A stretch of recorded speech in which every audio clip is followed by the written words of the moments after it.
नमस्कार दोस्तों, एक बार फिर से स्वागत है आपका अपने YouTube चैनल फ्री स्टडी पर।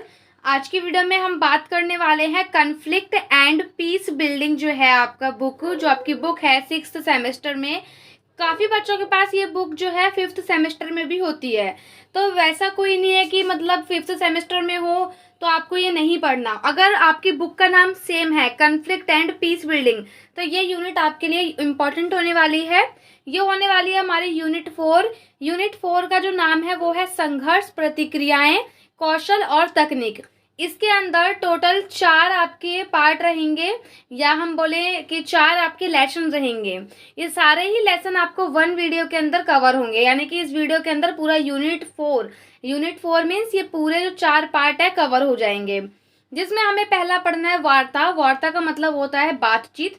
इतना इम्पोर्टेंट नहीं है, हालांकि शॉर्ट नोट में आता है। इसको मैं जब इम्पोर्टेंट क्वेश्चन की सीरीज करवाऊंगी तब मैं आपको बता दूंगी। दूसरा है मध्यस्थता। इसका मतलब होता है मीडिएटर। ये हम करेंगे इस वीडियो के अंदर। उसके बाद है आपका कूटनीति। कूटनीति भी हम इस वीडियो में करेंगे। और अगला है आपका गांधीवादी पद्धतियाँ, यानी कि यूनिट 4 में आपको गांधीवादी जो विचारधारा है वो पढ़नी है। तो आपको याद होगा जो गांधीवादी विचारधारा है वो मैंने आपको यूनिट 1 के अंदर में करवाई थी।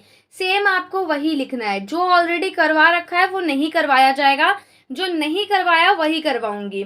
तो 4 मैंने आपको बता दिए। यहाँ पे चौथा इसलिए नहीं लिखा क्योंकि चौथा मैंने ऑलरेडी यूनिट 1 में करवा दिया है।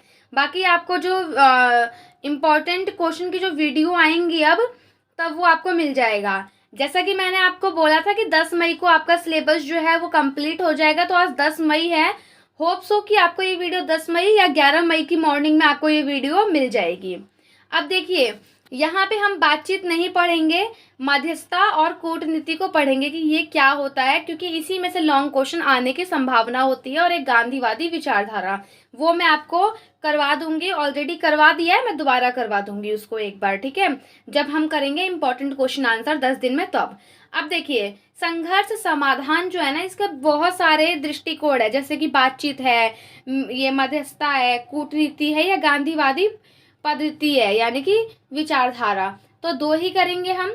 अब देखिए, सबसे पहले हम समझते हैं बातचीत व मध्यस्थता, यानी कि जो हमारी बातचीत होती है, 2 लोगों के बीच में जो कन्वर्सेशन होती है वो, या मीडिएटर जो होता है उसकी भूमिका। तो जैसा कि मैंने आपको ऑलरेडी बताया, ये नहीं करवाऊंगी, मध्यस्थता से करवा रही हूँ आपको। अब देखिए, मीडिएटर क्या होता है। मध्यस्थता का प्रयोग नैम के लिए किया गया, यानी कि नैम ग्रुप के लिए किया गया, अर्थात शीत युद्ध के दौर में नैम की स्थिति जो थी ना, स्थिति को ही मध्यस्थता का दर्जा दिया गया, यानी कि मीडिएटर की भूमिका बताई गई। जब भी कोई भी लड़ाई होती है, कोई भी संघर्ष होता है, 2 राज्य या 2 समूहों के बीच तीसरे राज्य का आना और संघर्ष समाधान करना ही क्या कहलाता है, मध्यस्थता कहलाता है। यानी कि ए राज्य की बी राज्य से लड़ाई हो रही थी, इन दोनों की आपस में विवाद था, और जब इसके अंदर एंट्री करी सी ने, तो सी कौन हुआ, मीडिएटर हुआ, यानी कि सी ने मीडिएटर की भूमिका प्ले की और इस संघर्ष का समाधान निकाला। अब देखिए, जो मीडिएटर है वो संघर्ष समाधान की प्रक्रिया है, जिसमें विवादों को निपटाने हेतु किसी तीसरे का सहारा लिया जाता है। जरूरी नहीं है वो तीसरा कोई कंट्री हो, तीसरा कोई ग्रुप भी हो सकता है, तीसरा कोई मेंबर भी हो सकता है, तीसरा कोई इंसान भी हो सकता है। जब हम बात करते हैं इंडिविजुअल लेवल पे, तो ए और बी यानी कि 2 लड़कों की आपस में लड़ाई हो रही है, जब तीसरा लड़का बीच में आएगा तो मीडिएटर जो है वो लड़का भी हो सकता है। जब 2 ग्रुप की लड़ाई हो रही है, तीसरा ग्रुप बीच में आएगा तो वो मीडिएटर ग्रुप भी हो सकता है। जब 2 देशों की लड़ाई हो रही है और तीसरा देश उसमें आएगा समाधान निकलवाने के लिए, तो वो क्या हो सकता है, मीडिएटर हो सकता है। यानी कि मीडिएटर जो है वो एक इंडिविजुअल लेवल पे एक इंसान भी हो सकता है, एक ग्रुप हो सकता है, ऑर्गेनाइजेशन हो सकता है, या एक कंट्री भी हो सकती है। अब इसका बेसिकली उद्देश्य क्या है, उद्देश्य वही है समाधान को सुलझाना, साथ ही साथ जो भी देशों के बीच में लड़ाइयाँ हो रही हैं उनके बीच में मित्रतापूर्ण वाले संबंध को बढ़ावा देना, वही सब लिखा है। संघर्ष के सही मुद्दे की जांच करना, यानी कि सही मुद्दे की जांच करना, उसको सुलझाना, शांति कायम रखना, सहयोग को स्थापित करना और उनके बीच में एक फ्रेंडशिप वाला रिलेशन को बढ़ावा देना। तो यही होती है मीडिएटर की भूमिका।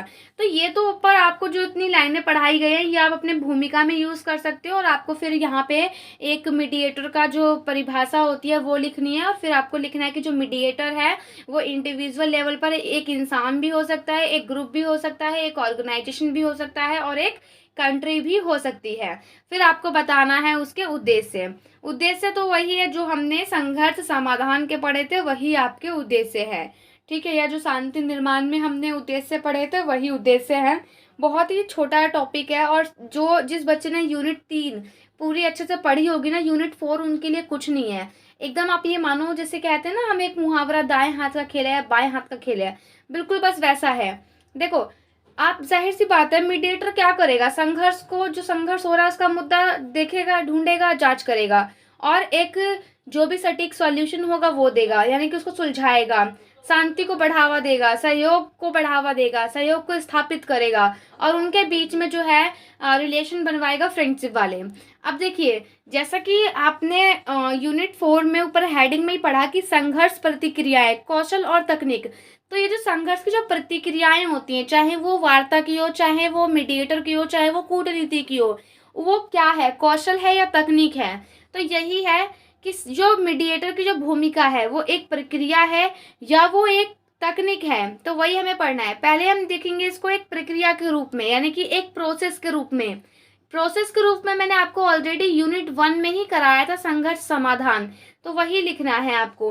पहले कारण को जानना है, क्योंकि पूरी प्रक्रिया होती है। जब भी बच्चे की लड़ाई होती है तो मम्मी आती है बीच में, क्या करती हैं, पहले पूरा जानेंगी कि क्यों हुआ, कैसे हुआ, या कोई भी कहीं कांड होता है या कोई भी मतलब प्रॉब्लम होती है किसी सोसाइटी में, या पुलिस आती है, तो वो भी क्या करती है, एक प्रोसेस को फॉलो करती है। पहले कारण को जानेगी, फिर उसको सुलझाने के लिए वो विकल्प उत्पन्न करेगी कि इसको सुलझाने के लिए 3-4 आपके पास ऑप्शन है, चाहे आप ऑप्शन ए मानो, चाहे बी मानो, चाहे सी मानो, चाहे डी मानो। अब जैसे कुछ भी आप एक छोटा सा एग्जाम्पल ले सकते हो। घर में लड़ाई होती है टीवी के लिए, तो कहीं ना कहीं देखो सॉल्यूशन तो मिलता है, और ज़रूरी नहीं कि सॉल्यूशन एक ही हो, सॉल्यूशन अल्टरनेटिव भी होते हैं। 3-4 टाइप के सॉल्यूशन हो गए। अब आपको जो पसंद आता है आप उसको अपना सकते हो। तो वही है, मल्टीपल जो विकल्प होते हैं उनको उत्पन्न करना, विकल्पों का मूल्यांकन, दोनों पक्षों की सुनना और व्यवहारिक समाधान देना। ये ऑलरेडी मैंने आपको यूनिट 1 में बहुत अच्छे से एग्जाम्पल दिया था टीवी का और एक घर में भाई बहनों का, तो आप वहाँ से इसको सही से समझ सकते हो। आपको भूमिका में कुछ इस टाइप से लिखना है, फिर आपको ये एक एक करके पॉइंट जो यहाँ पे लिखे हैं इसको यहाँ पे एक्सप्लेन करना है। अब काफ़ी सारे बच्चे ऐसे होंगे जो बेफजूल का कमेंट करेंगे कि आप एक्सप्लेन नहीं करते, आप बताते नहीं हो। अरे भाई मैं इसमें क्या बताऊँ, मुझे खुद ही नहीं समझ में आता। कारण को जानने के अंदर आप खुद नहीं लिख सकते हो कि जब भी दो देशों के बीच में संघर्ष होता है तो मध्यस्थता जो होती है, जो मध्यस्थता वाले लोग होते हैं वो क्या करते हैं, वो कारण को जानने की कोशिश करते हैं। कारण जानने के बाद ही विभिन्न टाइप के जो विकल्प है उनको उत्पन्न करते हैं। तो ऐसा तो नहीं है कि अगर मैं आपको बोलूँगी ए से लेके पूरा जेड तक तो आप पूरा का पूरा टेप के वो ही लिखोगे। अगर मैंने लिख दिया यहाँ पे राम खाना खा रहा है, तो ऐसा तो नहीं है कि आप भी पूरा का पूरा पेपर में जाके वही लिखोगे कि राम खाना खा रहा है। आप उस चीज़ को अपने लेवल पे भी तो लिख सकते हो ना। अभी आप खुद सोचो, ग्रेजुएशन के बच्चे हो, छोटे बच्चे नहीं हो, 10वीं 12वीं वाले जो कमेंट कर देते हो कि मैम आप एक्सप्लेन नहीं करते हो। इसमें एक्सप्लेन वाली ऐसी कोई चीज़ ही नहीं है जिसको मैं बताऊं, क्योंकि 4 लाइनें लिखनी है कारण को जानने के ऊपर। तो आप भी लिख सकते हो। आपको याद होगा इंग्लिश ग्रामर में हमें ऐसे वगैरह मिलता था कि ट्री के ऊपर ऐसे लिखना, मदर के ऊपर ऐसे लिखना। क्यों मिलता है? ताकि बच्चे के अंदर लिखने की एबिलिटी आए, उसे क्या लिखना है उसे पता लगे। बट अगर आप ग्रेजुएशन में होकर भी इसको 4 लाइनों में नहीं लिख पाओगे ना, तो उसके लिए मेरे पास भी कोई सॉल्यूशन नहीं है। फिर वही बच्चे की ईआर आती है और उन्हीं बच्चों का कुछ ना तो कुछ होता है, क्योंकि जो पढ़ने वाला बच्चा है ना वो ऑलरेडी कुछ ना तो कुछ इसमें लिख ही लेगा कारण को जानना, और जो बिना फालतू कमेंट करता है कि मैम आपने बताया नहीं, आपने एक्सप्लेन नहीं करा, तो ये छोटी सी चीज़ है कारण को जानना, इसको आप खुद भी अपने 4 लाइनों में एक्सप्लेन करके लिख सकते हो। ज़रूरी नहीं है कि जो लाइन मैं लिखूंगी आप भी सेम वही जाके लिखोगे। आपको लिखना जब आपके मन की है तो आपको यहाँ पे बस ये करना है कि आपको समझ के चलना है कि आखिरकार इसमें हमें लिखना क्या होगा। ये 5 जो प्रोसेस है, प्रोसेस याद रखो। पहला कारण को जानना, दूसरा विकल्प को उत्पन्न करना, तीसरा है विकल्पों का मूल्यांकन करना कि जो हमने विकल्प दिए हैं वो सही हैं या नहीं है, फिर दोनों पक्षों की सुनना और व्यवहारिक समाधान। आप इनको अच्छे से समझ लो लिखने के लिए, क्योंकि पेपर के टाइम पर ये होता है 3 घंटे मिलते हैं, नहीं समझ में आता कि क्या लिखे क्या ना लिखे, जो समझ में आता है बच्चा वही लिखता है। तो उसी टाइप से बस आप इसको यहाँ पे समझो, एक्सप्लेन तो आप खुद भी कर लोगे, ठीक है। अब यहाँ पे देखो, अगला है आपका जो मीडिएटर होता है उसके लाभ क्या होते हैं। यहाँ पे तो देखो मैंने आपको बताया कौशल के रूप में, आपको तकनीक के रूप में भी मैंने आपको ऑलरेडी बता रखा है। आपने अगर अभी तक यूनिट 1 नहीं देखी तो यूनिट 1 देखना। जो संघर्ष समाधान की तकनीक है सेम वो ही इसकी तकनीक है, यानी कि यूनिट 1 में जो संघर्ष समाधान करवाया था और जो हम ये यहाँ पे पढ़ रहे हैं मीडिएटर, वो दोनों टॉपिक देखा जाए तो सेम ही हैं। वहाँ पे मैंने आपको बताया था कौशल के रूप में कैसे होता है और साथ ही साथ कार्य के रूप में कैसे होता है। तो सेम जो आपको यूनिट 1 में कराया था आपको वैसे ही लिखना है। कौशल के रूप में अभी काफ़ी सारे बच्चों को नहीं याद होगा तो बता देती हूँ। पहला होता है धैर्य। धैर्य का मतलब होता है कि मतलब पेशेंस से दोनों की बातों को सुनना। दूसरा होता है भावनात्मक बुद्धिमत्ता, यानी कि अपनी सही जो दिमाग होता है सही जगह लगाना, लाइक कि दोनों पक्षों की बात सुनना और व्यवहारिक रूप से बात सुनना। ये नहीं कि ऊपर ऊपर से सुन लिया। जब भी आप देखते हो जज वगैरह कोई भी फैसला लेते हैं तो वो दोनों पक्षों की बात बहुत ही बुद्धिमत्ता से सुनते हैं। उसके बाद तीसरा है आशावादी माहौल को सुनिश्चित करना। आशावादी माहौल मतलब शांति वाला माहौल। ऐसा नहीं है कि एक बार में दोनों बोल रहे हैं, अगर ए भी अपनी बात बोलेगा बी भी सेम टाइम पे बोलेगा तो किसी की नहीं समझ में आएगी। तो वही होता है आशावादी माहौल को सुनिश्चित करना, यानी कि शांति बना के रखना और एक एक करके दोनों की बातों को सही ढंग से सुनना।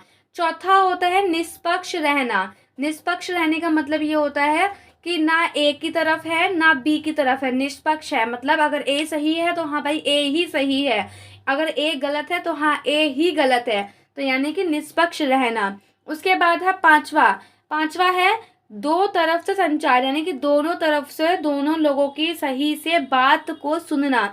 तो ये होता है कौशल के रूप में, और आगे मैंने आपको पहले ही बता दिया कि प्रक्रिया के रूप में क्या होता है। और मैंने गांधीवादी जो दृष्टिकोण बताए थे वो मैंने आपको बताया था। आपस में विश्वास होना, बातचीत के द्वारा, सत्याग्रह के द्वारा, अहिंसा, तपस्या, शांतिपूर्ण ढंग, बहुत सारे पॉइंट मैंने आपको उसके अंदर समझाए थे।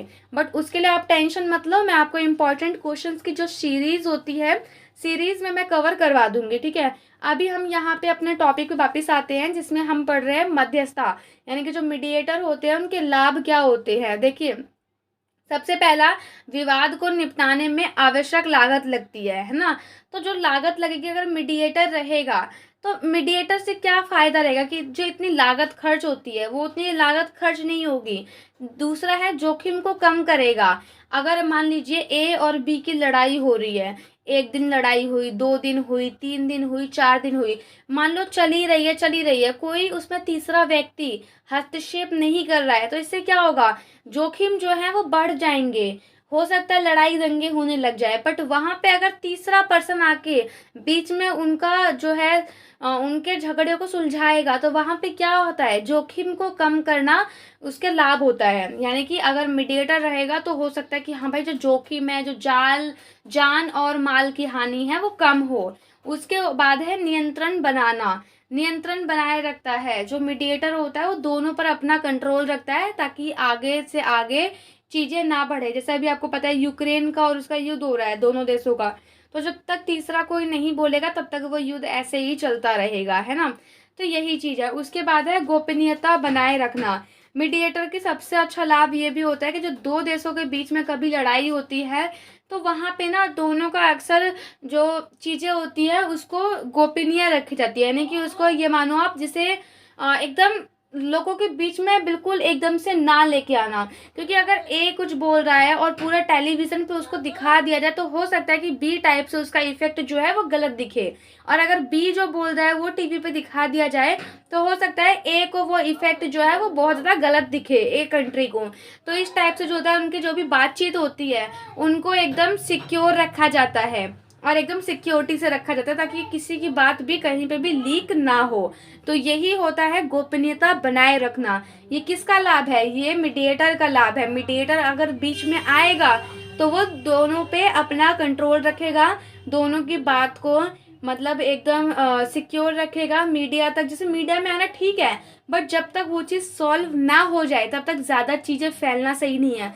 क्योंकि अगर आप यहाँ पे समझो, अगर किसी 5 हिंदू की लड़ाई हो रही है और 5 मोमडन की लड़ाई हो रही है आपस में ही, और अगर ये बातें फैलती रही तो हो सकता है ये 5 से 7 हो जाए या 5 से ये 500 हो जाए और ये भी 5 से 500 हो जाए।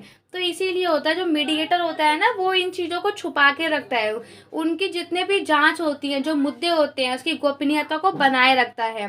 अब यहाँ से कभी कभार आपसे पूछ लेता है कि संघर्ष के चरण में मध्यस्थता की भूमिका को बता रहा है। तो संघर्ष के चरण के अंदर में आपको जो मीडिएटर है उसकी भूमिका को बताना होता है। आपको पता है कि टोटल जो है ना 3 चरण होते हैं, पहला प्रथम, दूसरा मध्य और तीसरा होता है अंतिम चरण। 3 टाइप के चरण होते हैं, जो एक होता है शुरुआती, एक तो होता है लास्ट, और बीच में जो होता है वो होता है मध्य। जैसे हम अपने पेपर में आंसर लिखते हैं तो पहले लिखते हैं भूमिका, सबसे लास्ट में लिखते हैं निष्कर्ष और बीच में लिखते हैं बॉडी। तो इसी टाइप से जब भी कोई संघर्ष होता है, कोई लड़ाई होती है, तो वो 3 चरणों में डिवाइड होती है। पहले की उसकी स्टार्टिंग क्या थी और सबसे लास्ट की उसका कंक्लूजन क्या निकला और बीच में और भी चीजें क्या क्या बातें हुई वो सब, है ना। तो ये चीज होती है। तो संघर्ष के चरण में मीडिएटर की क्या भूमिका रहेगी? जब मीडिएटर फर्स्ट टाइम पर पहले ही शुरुआती चरण में ही आ जाएगा तो ये जो है ये प्रथम चरण जो है वो अंतिम चरण बन जाता है। आपसे क्वेश्चन एक ये भी आया था पिछली बार कि संघर्ष के चरण में मध्यस्थता की जो भूमिका होती है उसमें सारे चरण आपस में अंतर संबंध कैसे होते हैं, यानी कि सारे संबंध आपस में इंटरलिंक कैसे करते हैं। तो आपको यहाँ पे ये बताना था कि जो मीडिएटर है, अगर मीडिएटर पहले चरण में ही आ जाएगा तो पहला चरण तीसरे चरण का रूप ले लेगा, यानी कि लिंक हो गया। फर्स्ट चरण किस में लिंक हुआ? थर्ड में। क्यों? क्योंकि बात जो है वहीं पे सुलझ गई, वहीं पे निपट गई। बट अगर जो मीडिएटर है वो मिडल पॉइंट में आएगा, मतलब जब लड़ाई हो चुकी होगी, संघर्ष हो चुका होगा, जब वो बीच में आएगा तो उससे क्या होगा कि प्रथम तो निकल चुका होगा और वो तीसरे चरण में आके लिंक होगा। यानी कि जब मीडिएटर आएगा तो ऐसा तो नहीं है कि मीडिएटर ए की साइड ले या बी की साइड ले, वो तो सॉल्व करने के लिए ही आएगा ना। तो इस टाइप से जो मध्य चरण होता है वो अंतिम चरण से लिंक होता है। अब यहाँ पे ये समझो कि अगर वो अंतिम में आएगा, जो मीडिएटर है अगर वो अंतिम में आया तो अंतिम में आके वो वहीं पे का उसको सॉल्व करवा देगा। इसमें लिंक आप ये कर सकते हो कि अंतिम वाला जो है वो किसी से लिंक नहीं हो पाएगा, क्योंकि प्रथम में तो लड़ाई हो ही चुकी है और सेकंड में आप ये मानो कि जो भी पहले मुंह से लड़ाई हुई है, सेकंड में आप ये मानो कि हाथ पैर चल गए हैं, तो वो थर्ड वाला जो है फर्स्ट और सेकंड से लिंक नहीं हो पाएगा। बस फर्स्ट वाला जो है वो थर्ड से लिंक हो जाएगा, सेकंड वाला भी थर्ड से लिंक हो जाएगा, क्योंकि जो स्टार्टिंग पॉइंट है वो एंडिंग में बदल जाएगा। किसके आने से? मीडिएटर के आने से। तो ये होती है मीडिएटर की भूमिका। 2 क्वेश्चन पूछे गए थे पिछली बार। संघर्ष के चरण में मध्यस्थता की भूमिका को बताना है, यानी कि मीडिएटर की भूमिका को बताना है। और उससे पहले या शायद 16 वाले बच्चों के में आया था कि संघर्ष के चरण में जो मीडिएटर होता है उसकी भूमिका को बताना है, साथ ही साथ इन जितने भी चरण हैं उसको आपस में इंटरलिंक करना है, यानी कि अंतर संबंध करना है। देखो यहाँ पे आपको इतना ही बताना होता है, इसको एक्सप्लेन कर दिया जाएगा जब मैं आपको इम्पोर्टेंट क्वेश्चन दूंगी ना, तो इसमें ये वाला क्वेश्चन मैं आपको ज़रूर करवाऊंगी, उसमें मैं आपको बता दूंगी, ठीक है। क्योंकि अभी मेरा भी था कि 10 मई तक आपको कवर करवाना है, इसलिए मैंने आपको कवर करवा रही हूँ जल्दी जल्दी ये चीज़, ठीक है। यूनिट 4, क्योंकि यूनिट 4 में इतना कुछ है नहीं, 2 और 3 पॉइंट इंपॉर्टेंट है जो कि मैं करवा रही हूँ, और इसका जो लॉन्ग एक्सप्लेनेशन होगा वो हम जो हमारी वीडियो आएगी इंपॉर्टेंट क्वेश्चन की, उसमें मैं आपको बता दूंगी। अब देखिए, हमने यहाँ पे मीडिएटर की भूमिका को समझ लिया है। अब हम चलते हैं कूटनीति। कूटनीति क्या होती है? जैसे कि आपको पता है, नीति से ही पता है, नीति का मतलब क्या होता है, कुछ नीति, नियम, रूल, रेगुलेशन, उसी टाइप से होती है कूटनीति। अब यहाँ पे कूटनीति का अर्थ पहले हम समझते हैं कि कूटनीति का अर्थ क्या होता है। कूटनीति विदेश नीति का एक उपकरण है। इसके द्वारा प्रत्येक राष्ट्र अपने राष्ट्रीय हितों व उद्देश्य को प्राप्त करने का प्रयास करते हैं। यानी कि कूटनीति क्या है? कूटनीति एक टाइप का उपकरण है। आपने विदेश नीति पढ़ी होगी, 3rd सेमेस्टर में आती है विदेश नीति पढ़ने के लिए।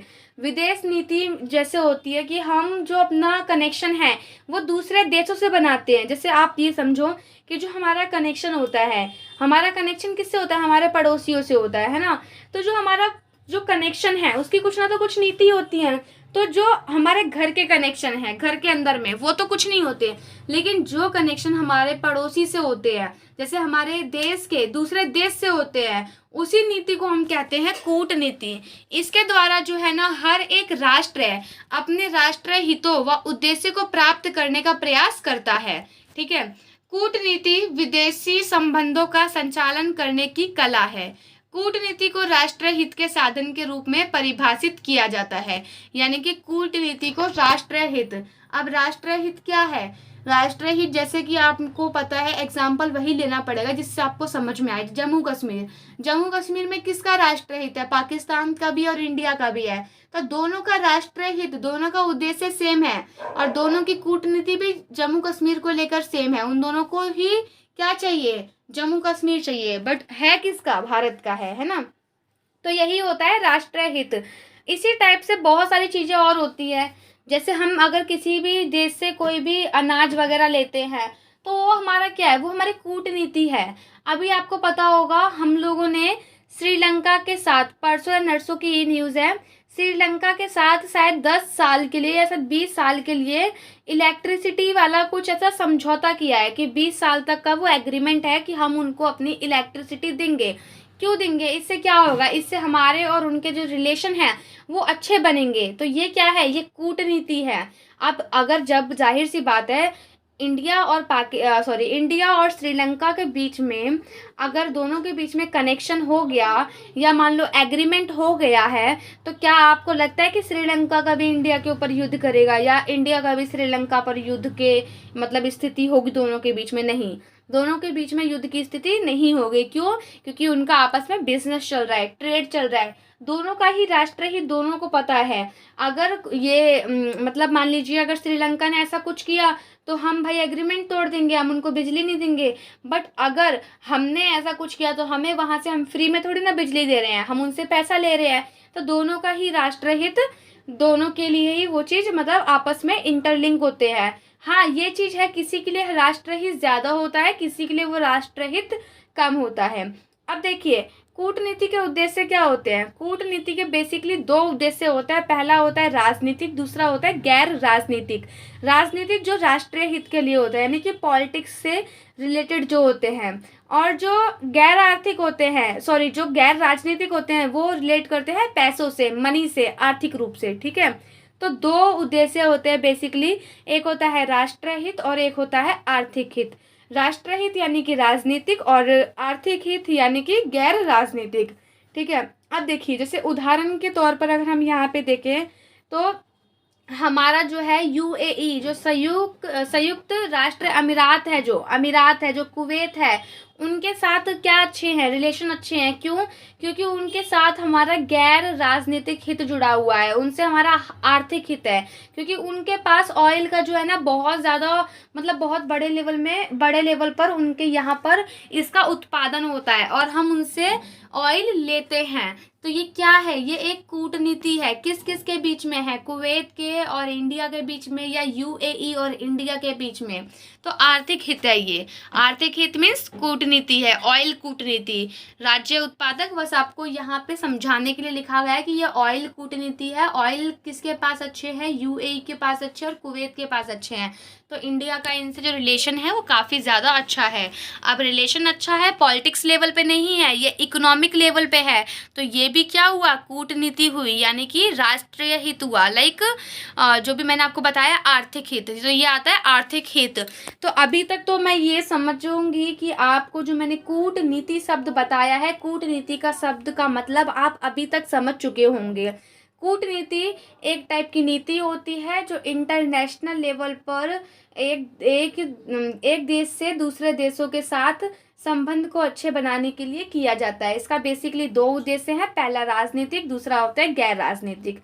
राजनीतिक जो होता है वो मैंने आपको बता दिया है, राष्ट्रीय हित के लिए होते हैं। गैर राजनीतिक जो होते हैं वो आर्थिक हित के लिए होते हैं। एग्जाम्पल भी मैंने आपको दे दिया है। अब जो आपके पेपर में आता है, पेपर में जो मैंने पढ़ाया वो नहीं आता, वो मैंने खाली इसलिए बताया कि ताकि आप उसको भूमिका में लिख सको। पेपर में आता है आपका ट्रैक 1, ट्रैक 2 और आता है ट्रैक 3। ट्रैक 3 नहीं लिखेगा, उसको बहुमार्गीय लिखेगा, बहुमार्गीय कूटनीति। ठीक है, तो अब हमको ना एक एक करके इन तीनों को समझना है कि आखिरकार ये तीनों चीज़ क्या है। तो सबसे पहले जो हमारी कूटनीति है, कूटनीति ट्रैक 1 क्या होती है? कूटनीति ट्रैक 1, इसको हेडिंग डालना जैसे मैंने डाली है। इसका अर्थ हम देखेंगे। अर्थ क्या है? ट्रैक 1 कूटनीति का अर्थ आधिकारिक सरकारी कूटनीति से है जो सरकार द्वारा नियुक्त प्रतिनिधियों जैसे राजदूत द्वारा संघर्षों को सुलझाने की एक प्रक्रिया है।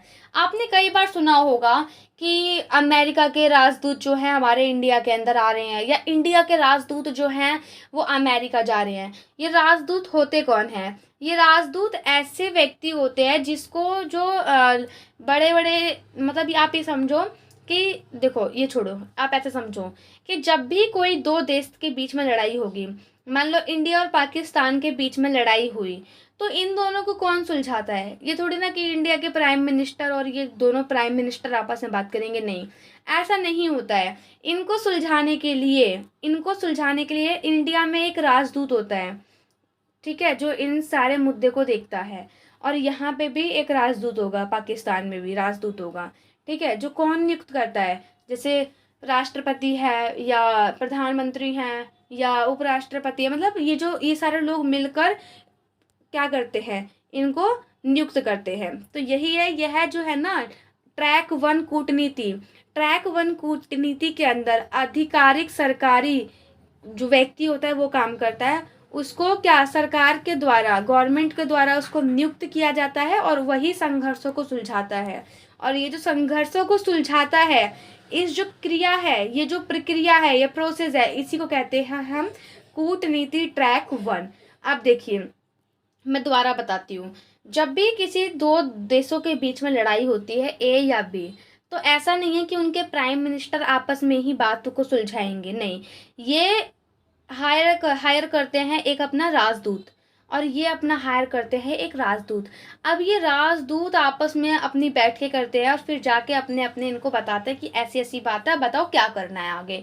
तो दो प्रेसिडेंट या दो प्राइम मिनिस्टर आपस में बात नहीं करते हैं, जो गवर्नमेंट राजदूत नियुक्त करती है वही सुलझाते हैं इनके समाधानों को। जो भी संघर्ष हैं, संघर्ष के जो भी संघर्ष हुए हैं, तो संघर्ष के समाधान को ये राजदूत ही समाधान निकालते हैं। तो ये होता है ट्रैक 1, मतलब एक व्यक्ति के तौर पर होता है।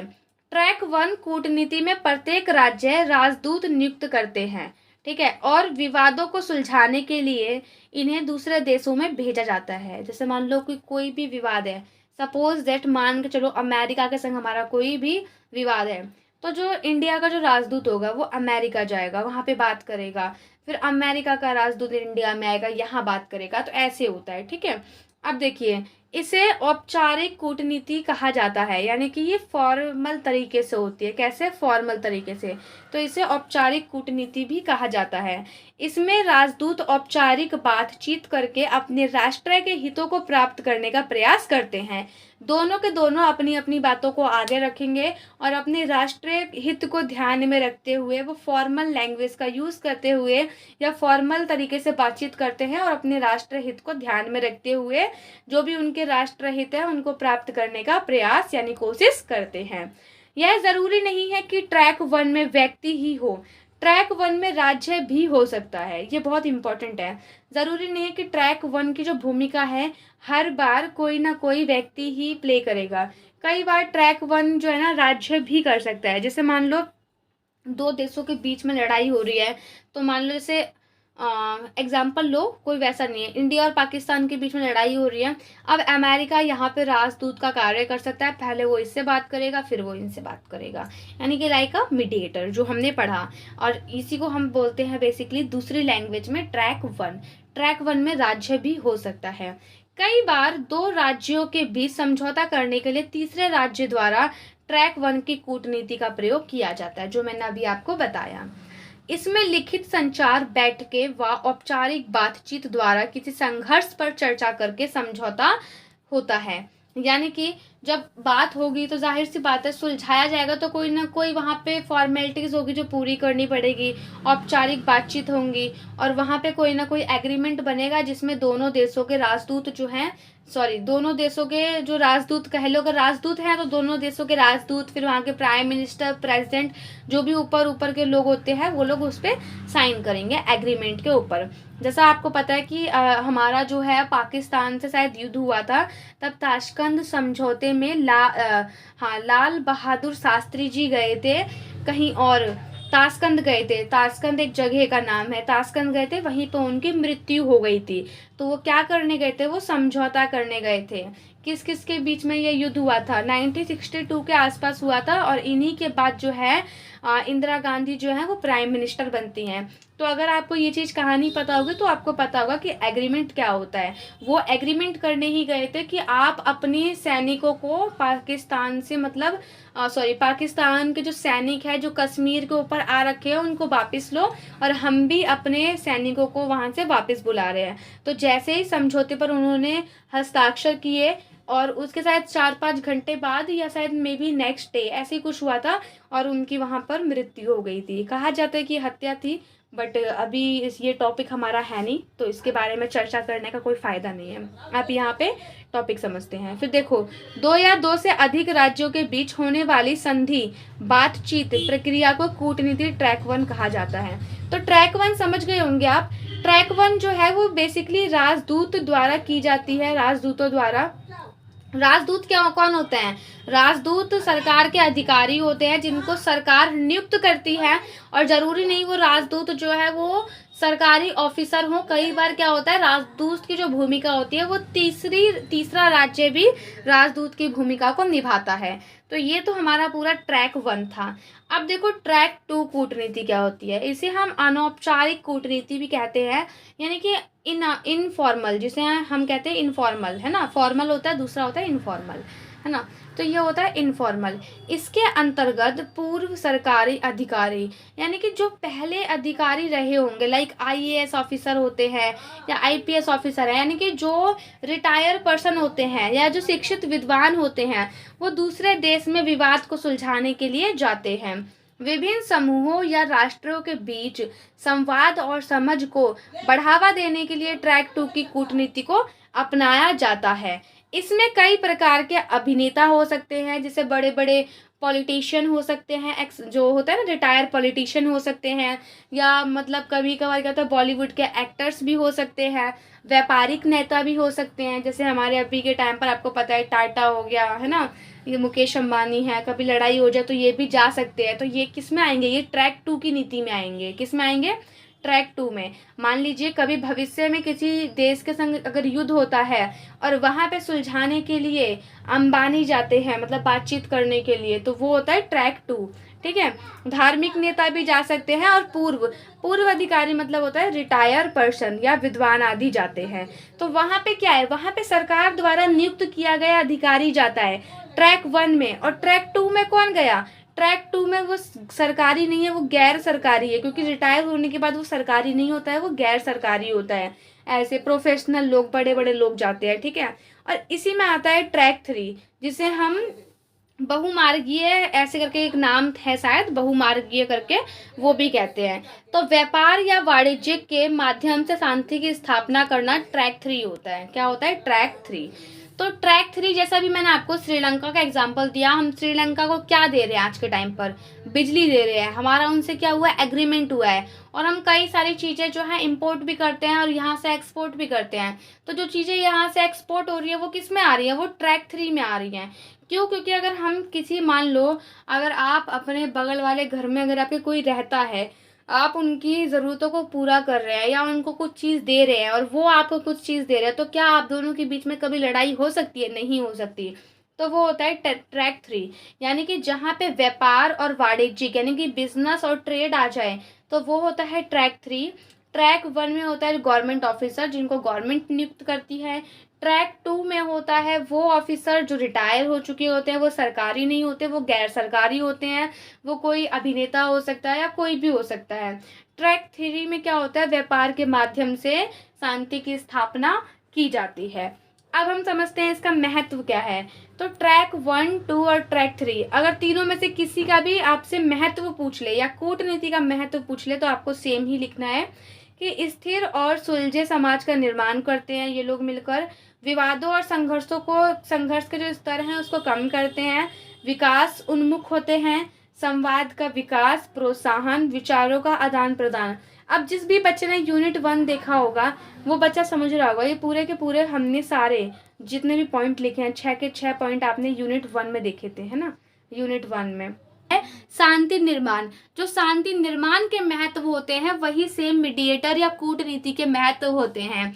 वहाँ पे मैंने आपको अच्छे से बताया था, यहाँ पे भी मैं आपको वही चीज़ बता रही हूँ जो मैंने आपको वहाँ पे बताया था कि अगर शांति निर्माण होगी या आप ये समझो अगर कूटनीति को अपनाया जाएगा तो उससे क्या होगा, उससे रिलेशन जो है वो स्थिर रहेंगे, सुलझे समाज का निर्माण होगा उनकी साइड से भी और हमारे साइड से भी, विवादों और संघर्षों के स्तरों को कम किया जाएगा, विकास उन्मुखी होते हैं, संवाद का विकास होगा, मतलब दो लोग आपस में बात कर सकते हैं, प्रोत्साहन मिलेगा दोनों को, विचारों का आदान प्रदान होगा, हम उनकी बात को समझ सकते हैं कि वो क्या कहना चाह रहे हैं और वो हमारी बात को समझ सकते हैं, तो विचारों का आदान प्रदान होगा।